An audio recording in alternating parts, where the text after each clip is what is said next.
Hi everyone. आज के editorial में हम डिस्कस करने वाले हैं कि आखिरकार कोविड-19 के कारण भारत ने जो फॉरेनर मतलब विदेशों से आने वाले लोग और यहाँ से विदेश जाने वाले लोगों पर जो पाबंदी लगाई थी, उन पाबंदी को क्या कर रहे हैं, ये क्लियर कर रहे हैं, क्लियरिंग द एयरवेज। तो समझ पा रहे होंगे कि 2020 से किसी न किसी प्रकार से कभी लास्ट टाइम थोड़ी बहुत छूट मिल गई थी जिनके साथ हमारा एयर बबल था, लेकिन कहीं ना कहीं पाबंदी किसी न किसी फॉर्म में लगी रही। और अभी रिसेंटली हाल ही में तो ये तक कह दिया गया था कि अगर आप विदेश से आ रहे हो या समथिंग जैसे साउथ अफ्रीका से आप अगर आ रहे हो तो आपको 14 दिन का क्वारंटाइन पीरियड रहेगा और 14 दिन तक आपको कहीं भी जो भी उनके क्वारंटाइन सेंटर हैं भारत सरकार के वहाँ रहना पड़ेगा। और नहीं तो आप जो अपनी होटल भी बुक कर सकते हो जहाँ पर आपको खुद पे करना पड़ेगा। तो ये सब चीज़ें व्यवस्था थी। अब वो लेकिन उस चीज़ को क्या कर रही है भारत सरकार, उसको नॉर्मलाइज़ कर रही है, जिससे होगा क्या अंतोगत्वा आपका टूरिज्म बढ़ेगा। और टूरिज्म इंडस्ट्री को अराउंड कितना लॉस हुआ है, लगभग 150 लाख करोड़ के अराउंड 2020 से लॉस हो गया। तो वो सब चीज़ें धीरे धीरे फिर से वापस आ रही होंगी और नॉर्मलसी की तरफ टूरिज्म इंडस्ट्री बढ़ेगी। तो चलिए स्टार्ट करते हैं। स्टार्ट करने से पहले अगर आपने चैनल को सब्सक्राइब ना किया तो please hit the subscribe button and also join our Telegram channel, जहां पर इसमें पर्टिकुलर एडिटोरियल की PDF शेयर कर देता हूं, जहां पर आप जाकर खुद भी इस एडिटोरियल को जितने मज़े से मतलब जितने आराम से चाहे पढ़ सकते हो। वहाँ पर आप जो आपको ऐसा नहीं है, कई लोगों को बहुत सी स्पेलिंग में दिक्कत होती होगी तो वो आप पर्सनली भी आप अपने हिसाब से चीज़ों को देख लेंगे। तो स्टार्ट करते हैं। The world must prioritize equitable health care and also reclaim the earlier normalcy। तो विश्व को उस चीज़ पे ध्यान देना चाहिए। किस चीज़ पे?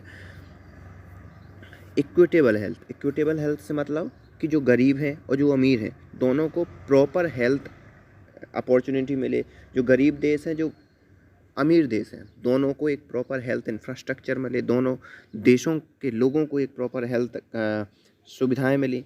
ठीक है। Reclaim the earlier normalcy. Reclaim the मतलब कि हम फिर से उसी नॉर्मेलिसी की तरफ बढ़ें, उसी नॉर्मेलिसी की तरफ आएँ जैसा कि 2020 पहले हमें देखने को मिला था। तो ये इन्होंने ये थोड़ा सा जिस टाइप का आप समझ पा रहे होंगे कि कैसे इन्होंने ये कहा। In what will cheer the tourism industry and traveler, the government has allowed fully vaccinated passenger from 82 country to skip the mandatory quarantine period from February 14। तो जो कि टूरिज्म इंडस्ट्री के लिए बहुत फ़ायदेमंद साबित होगा और साथ ही साथ जो टूरिस्ट हैं उनके लिए भी ये खुशी की बात है कि इंडिया ने लगभग 82 कंट्रीज़ को जो मैंडेटरी क्वारंटाइन पीरियड था उसे क्या कर दिया है, ख़त्म कर दिया है। लेकिन किन लोगों का ख़त्म किया है? जो फुल्ली वैक्सीनेटेड है उन लोगों का क्वारंटाइन पीरियड ख़त्म कर दिया है। मतलब अब अगर वो भारत आएंगे तो उन्हें कहीं पर भी 14 दिन का क्वारंटाइन पीरियड नहीं रहना पड़ेगा। The requirement of the compulsory on arrival testing for passenger from the certain country identify as at risk has also been removed. एक और चीज़ थी कि मान लो जैसे अभी साउथ अफ्रीका का एग्जाम्पल ले लें तो साउथ अफ्रीका में क्या था, साउथ अफ्रीका से आने वाले लोगों की ऑन अराइवल टेस्टिंग हो रही थी। ऐसा नहीं था कि आप वहाँ से कोई RT-PCR टेस्ट करवा के लाए हो या फुल्ली वैक्सीनेटेड हो के आए हो तो आपको यहाँ पर हल्के में ले लिया जाएगा या आपको मतलब अथॉरिटी आपको परमिट कर देगी कि आप इंडिया के अंदर घुस सकते हो। ऐसा नहीं है। आप जैसे ही आओगे तो ऑन अराइवल आपका टेस्ट हो रहा था। तो उस चीज़ से भी क्या कर दी है, छूट दे दी है। मतलब अब कोई भी व्यक्ति किसी भी देश से 82 कंट्रीज से डायरेक्ट आए, कोई टेस्ट नहीं होगा। RT-PCR है, लाना है लाए, ना लाना है ना लाए, एक प्रकार से फुल आज़ादी। These guidelines from the Ministry of Health apply to countries with whom India has pact to reciprocity। Reciprocity मतलब होता है एक्सचेंज में लेन देन वाला जो व्यवहार है। And include the UK, US, Canada, Australia and New Zealand और those which see significant traffic in and out of India. तो यहाँ पर मिनिस्ट्री ऑफ हेल्थ ने जो गाइडलाइन है वो किस किस पर अप्लाई कर दी हैं? जिनके साथ हमारा कहीं ना कहीं एक पैक्ट है कि भैया हमारे जो लोग आएंगे जाएंगे तो आप रोकना मत या किसी भी प्रकार की रोड उत्पन्न मत करना, जिनमें UK मतलब यूनाइटेड किंगडम, US मतलब United state, Canada, Australia, New Zealand शामिल है। और साथ ही साथ ऐसे लोग ऐसे देश भी शामिल हैं जहाँ से भारत को ज़्यादा से ज़्यादा टूरिज्म आता है या भारत का ज़्यादा से ज़्यादा टूरिज्म वहाँ जाता है या टूरिस्ट वहाँ जाते हैं। तो ऐसे देशों को भी भारत ने ये छूट दी है।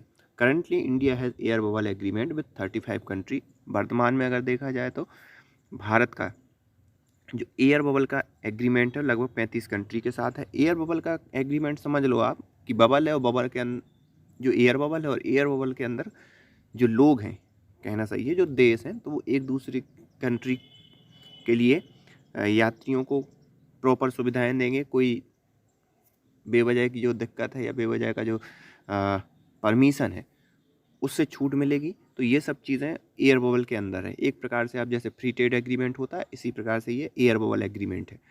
The government has earlier move to resume international flight from December 5 but withdraw the decision due to the Omicron variant. तो गवर्नमेंट ने ये डिसाइड किया था कि भाई हम 15 दिसंबर 2021 से हर चीज़ों को नॉर्मल कर देंगे और ये जो छूट अभी दी जा रही है वो हम 15 दिसंबर को दे देंगे। लेकिन फिर क्या हुआ, आपको मालूम होगा कि ओमिक्रॉन होने लगा। साउथ अफ्रीका से खबर आई कि भैया यहाँ पर एक नया वायरस ईजाद हुआ है, या उसी वायरस ने क्या किया, खुद को मॉडिफाई किया है और उस मॉडिफाई वर्जन का नाम था ओमिक्रॉन और वो स्प्रेड कर रहा है बहुत तेज़ी से। तो गवर्नमेंट ने क्या किया, उस समय जो डिसीजन था छूट देने का उसको होल्ड रखा। The tourism industry estimate that covid has cause loss 150 lakh crore since मार्च 2020। और टूरिज्म इंडस्ट्री की अगर बात करें तो अभी एस्टिमेट जो आए हैं उससे ये देखने को आया है कि 2020 से जो लॉस हुआ है लगभग 150 लाख करोड़ का अभी तक लॉस हो गया है। Prior to the pandemic, India had leased 1.1 crore inbound tourists and 2.7 crore outbound tourists annually, say industry estimate, and the new relaxation appear to be in line to recoup this number. तो अगर हम बात करें कि जब pandemic थी, pandemic से पहले लगभग 1.1 करोड़ टूरिस्ट तो आते थे और 2.7 करोड़ टूरिस्ट जाते थे भारत से। तो ये आप समझ रहे हो कितनी बड़ी इंडस्ट्री थी। लेकिन कोविड के कारण सब में कमी आई, जाने वाले टूरिस्ट भी कम हुए, आने वाले टूरिस्ट भी कम हुए। तो इनकी आशा है कि ये जो मतलब रिलैक्सेशन दिए हैं भारत की गवर्नमेंट ने, इससे फिर से हम उसी नंबर को अचीव करेंगे जो नंबर पहले कोविड-19 से पहले चल रहा था या पेंडेमिक से पहले चल रहा था। There are sound epidemiological reason for the decision. यहाँ पर थोड़ा सा दिखाई देता है कि ये जो एपिडेमियोलॉजिस्ट मतलब जो इतनी बड़ी महामारी है उसके जो विशेषज्ञ हैं उनकी जो सलाह है, उनकी सलाह पर यह डिसीजन लिया गया भारत की सरकार द्वारा। India's daily trajectory fresh covid cases is decline. अगर हम बात देखें तो जैसे ओमिक्रॉन का खतरा 15 दिसंबर के बाद से बढ़ा, उसमें आपने देखा था कि पर डे लगभग 3 लाख केसेस आ रहे थे, ठीक। लेकिन अगर वर्तमान परिदृश्य को देखा जाए तो जनवरी 24 की बात करें तो लगभग 58,000 केसेस एक दिन में आ रहे हैं। तो आप समझ रहे हो 3 लाख से 58,000 मतलब डिक्लाइन हो रही हैं। जो केस जो कोविड-19 के वो कहीं ना कहीं क्या हो रहा है, डिक्लाइन हो रहे हैं 3 लाख से 58,000 तक। It bear remembering that this precipitous fall, the speed of which unusual compared to previous wave is also due to the change in testing attitude। अब यहाँ आपको ध्यान देना होगा कि भैया इतने जो 3 लाख के करीब पर डे जो केस आए, इतने तो पहली वेव में अभी नहीं आए। जबकि पहली वेव से in the sense second wave की बात कर रहा हूँ मैं, तो सेकेंड वेव में भी नहीं आए। क्यों? उस समय तो और ज़्यादा तांडव हुआ था, फिर भी उस समय इतने दिखाई नहीं दिए थे। तो इसका रीज़न सीधा सा ये है कि अब इतनी कई कंपनियां आ गई हैं जो आपको घर पर खुद का टेस्ट करने के लिए की सुविधा देती हैं। मतलब अब टेस्ट करवाना ज़्यादा आसान हो गया कंपेयर टू पहले तो ये था कि इतनी लैब ही नहीं थी कि टेस्टिंग हो पाए। और जो गवर्नमेंट की जो लैब थी उस पर जो कलेक्शन होते थे, मतलब कितना डेटा या टेस्ट कलेक्ट होते थे या जो भी सैंपल कलेक्ट होते थे लोगों के, उनका डेटा ही बाहर नहीं आ पाता था और हो सकता है वो चेक ही नहीं होते थे। कई ऐसी प्रॉब्लम थी जिसके कारण उस समय राइज़ नहीं हुए। लेकिन अब बहुत सुलभ हो गया है, बहुत आसान हो गया है, कई कंपनियां आ गई हैं। तो उसके कारण क्या हुआ, इस टाइम में टेस्टों की संख्या बढ़ गई। ये जो कोरोना के संक्रमित लोग हैं उनकी संख्या बढ़ गई। The easy availability of rapid antigen test that can be self administered has some more case being registered outside the system of government tracked RT-PCR testing and not reflecting in official case count। तो वही मतलब कहीं ना कहीं जो चीज़ें normal हुई। Overall while the relative mildness of the Omicron variant compared to the Delta variant has meant that many of those infected did not need hospitalization। दूसरा एक और प्रमुख कारण ये रहा कि हमने जैसा डेल्टा वेरिएंट में तांडव देखा था वो तांडव हमें यहाँ देखने को नहीं मिला। क्यों? क्योंकि उतनी जो सीवियरिटी थी या सीरियसनेस थी लोगों की वो नहीं हुई, हॉस्पिटलाइजेशन की ज़रूरत लोगों को नहीं पड़ी, और यही कारण है कि हमें ज़्यादा मतलब दिक्कत नहीं हुई। कुछ और कारण भी हो सकते हैं कि availability of vaccine has also contribute to the third wave posing diminished health threat. तो यहाँ पर हो सकता है वैक्सीन भी हम ज़्यादा से ज़्यादा लोगों को लग गई जब थर्ड वेव आई है, ओमिक्रॉन का वेरिएंट भारत आया, तो उससे भी नो डाउट कहीं ना कहीं हेल्प मिली, कुछ परसेंट तो नो डाउट मदद हुई ही होगी। Though that continued to rise, it was not the same degree as earlier. Though the full reckoning will take more time after excess death tally from the state start to become public। तो यहाँ पर जो death थी वो no doubt continue rise हुई, लेकिन उस level पर राइज नहीं हुई जिस लेवल पर पहले हुई थी। और फिर क्या हुआ कि ज़्यादा से ज़्यादा जब डेटा स्टेट ने पब्लिक करना स्टार्ट किया तो उसकी गिनती करने में भी थोड़ी सी समय लगा टैली करने में, क्योंकि ज़्यादा से ज़्यादा जब डेथ होंगी तो उसमें टाइम आपका ज़्यादा लगेगा ही। Finally the varied result internationally from booster dose. अगर हम बात करें एक जैसे ही ओमिक्रॉन वायरस आया तो बूस्टर डोज की बात हुई, तो जो बूस्टर डोज जो कि विदेशों में लगाया गया, यहाँ भी कुछ लोगों को लगाया गया 9 महीने के बाद, मतलब उसका एक अंतराल था कि अगर आपने 2 वैक्सीन के डोज लगवा लिए हों, सेकंड डोज के बाद अगले नेक्स्ट 9 मंथ के बाद आप अगर चाहें, अगर आप किसी ऐसी उसमें हैं कि आपको शुगर है या किसी भी सीरियस दूसरी बीमारी है, तो आप क्या कर सकते हो, आप 9 महीने बाद मतलब वैक्सीन फुल वैक्सीनेटेड होने के 9 महीने बाद आप एक बूस्टर डोज भी ले सकते हो। भारत में भी चल रहा है, विदेशों में भी चला है, लेकिन उसकी जो स्टडी सामने आई वो क्या कहती है। Finally the varied internationally from booster dose and that they were not enough to deter transmission have led to broader acceptance that corona virus can not be eliminated by vaccine alone but can be repelled. तो ये देखा गया कि booster dose ने ज़्यादा कुछ help नहीं की कोविड-19 के ट्रांसमिशन को रोकने के लिए।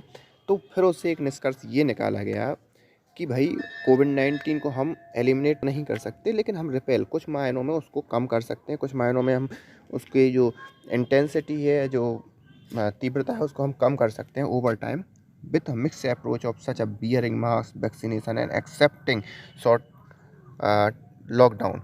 तो यहाँ पर हम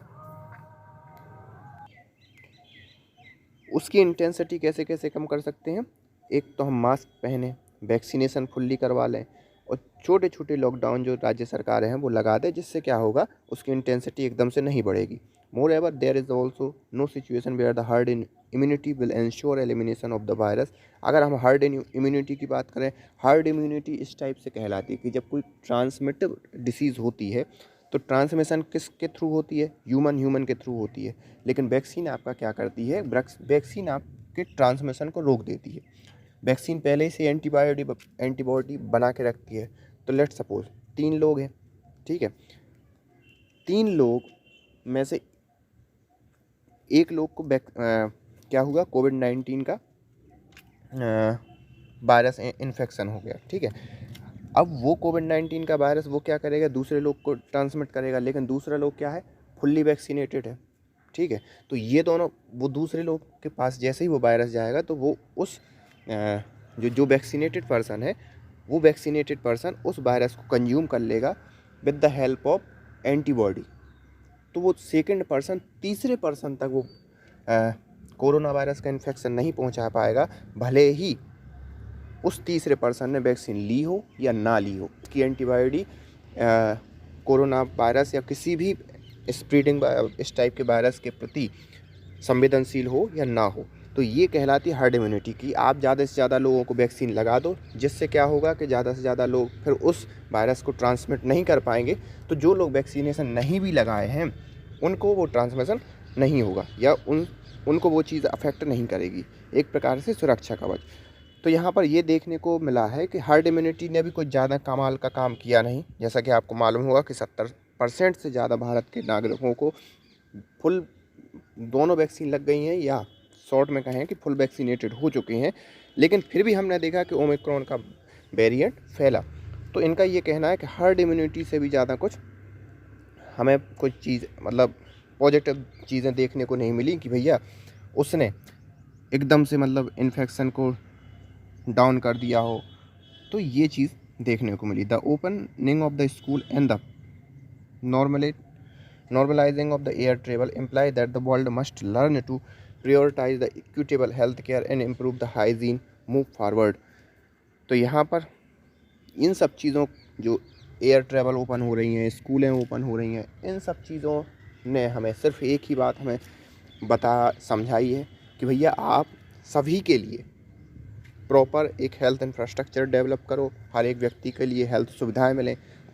क्योंकि ये सब क्यों कर पाए, जब सब ज़्यादा से ज़्यादा लोगों को वैक्सीन लग गई, ज़्यादा से ज़्यादा देशों ने कोविड-19 लड़ने के लिए अलग अलग कई लाखों बेड की अस्पताल उन्होंने एक कृत्रिम अस्पतालें बनाई, मतलब एक हेल्थ इंफ्रास्ट्रक्चर डेवलप किया और अकेले के लिए नहीं सभी के लिए डेवलप किया। तब कहीं जाकर हम स्कूल, कॉलेज और हमारा टूरिज़्म या जो यात्राएं हैं उनको हम क्या कर पा रहे हैं, ओपन कर पा रहे हैं। तो इनका यही कहना है कि भैया अब ऐसा हेल्थ इंफ्रास्ट्रक्चर डेवलप करो कि सभी के लिए पूरी सुविधाएं मिलें, सभी के लिए वैक्सीन मिले, सभी के लिए अस्पताल मिले। ऐसा ना हो कि कहीं साउथ अफ्रीका में, इसीलिए इन्होंने वर्ल्ड यूज़ किया, वर्ल्ड ना कि पर्टिकुलर एक देश या क्षेत्र का नाम यूज़ किया है। तो world must learn to prioritise कि हमें उनको प्राथमिकता देनी चाहिए हेल्थ वाली चीज़ों को। Reclaim and repair the social and economic remnants of the pre pandemic period. तो यहाँ पर कि अगर हम सोशल मतलब सामाजिक और इकोनॉमिक मतलब आर्थिक, उसी सोशल और आर्थिक चीज़ों को प्रॉपर रीगेन करना चाहते हैं या उसी टाइप की जो नॉर्मलिटी गेन करना चाहते हैं, तो हमें हर किसी के लिए स्वास्थ्य सुविधाएं उपलब्ध करवानी पड़ेंगी। So this is all about today's editorial. So thank you for today and hit the subscribe button also. Thank you.